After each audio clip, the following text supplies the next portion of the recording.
3 तारीख को सुबह एक शिक्षिका थी शिवानी वर्मा जो स्कूल के लिए अपने जा रही थी फारबिसगंज से कन्हेली के लिए, तो उनको खापदा के पास गोली मार के अज्ञात अपराधी कर्मियों द्वारा हत्या कर दी गई थी।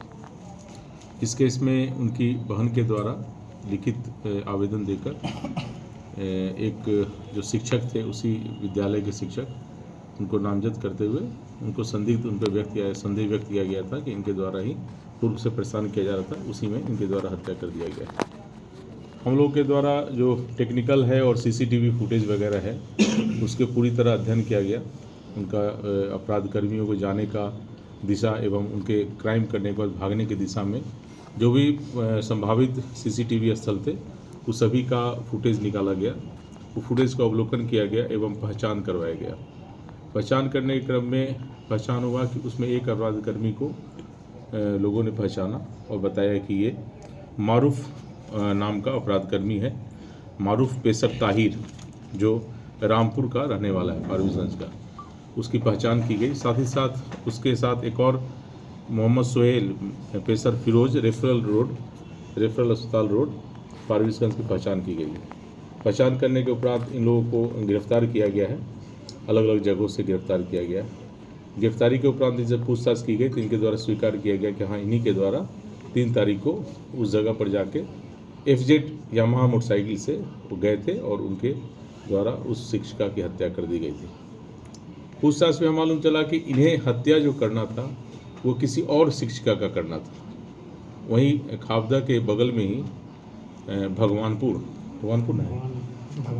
भवानीपुर प्राथमिक विद्यालय है, उसमें एक शिक्षिका पढ़ाती है जिनका अवैध संबंध या कहिए कि दोस्ती फारबिसगंज में ही फारबिसगंज के रहने वाले अपना इलेक्ट्रॉनिक्स है, जनता इलेक्ट्रॉनिक्स का मालिक है, उसके साथ था।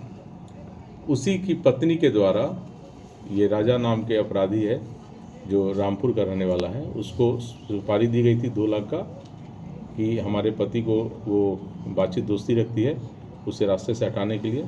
वो भी संजोगवश वो शिक्षिका भी उसी रूट से जाती है और स्कूटी से ही जाती है, तो उसी का लोकेशन ये लोग दिया गया था इसको मारने के लिए। और उसी मारने के कारण उसी का पीछा करते हुए ये लोग पहले से क्रिमिनल जो दोनों था ताहिर और सोहेल और मारूफ दोनों पहले से वहाँ इंतज़ार कर रहा था।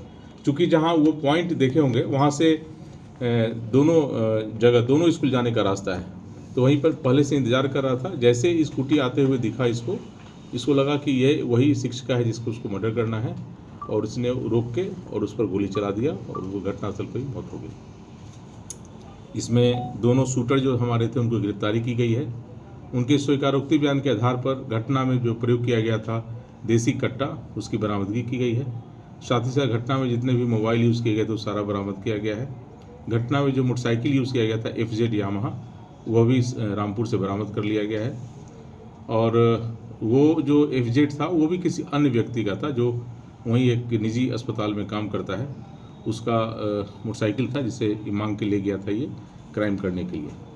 तो ये सारा चीज़ की गिरफ्तारी हो गई है। लगभग ये केस जो है पूरी तरह खुल चुका है। इसमें कुछ जो अपराध कर्मी अभी बचे हुए हैं जिनकी गिरफ्तारी किया जाना शेष है, जो लाइनर का काम किए हैं और जो सेटिंग का काम किए थे उनकी गिरफ्तारी किया जाना शेष है। बाकी जो मारने का जो प्लानिंग में हिस्सा थी जो लेडीज़, वो भी गिरफ्तार की गई है। हुस्न आरा पति मोहम्मद साकिर, उसकी भी गिरफ्तारी की गई है और इन तीनों को जेल भेजा जा रहा है। इसमें जो प्रथम दृष्टया जो हम लोग को नामजद अभियुक्त जिनको संदेह के आधार पर बनाया गया था उसके विषय में भी जांच पड़ताल किया गया है पूरी तरह। चूँकि प्राथमिकी अभियुक्त तो हम लोग उसे डिटेन करके पूछताछ कर रहे थे, लेकिन उसके विरुद्ध अभी कोई हमारे पास साक्ष्य इस मर्डर केस में हाथ होने का साक्ष्य अभी तक नहीं आया है। और ये जो मर्डर किया गया था, आप लोग जैसे पता चली गया कि ये मर्डर पूरी तरह किसी और का मर्डर करना था, किसी और शिक्षिका का, और वो गलतफहमी में इसी को समझ के इसका मर्डर कर दिया गया।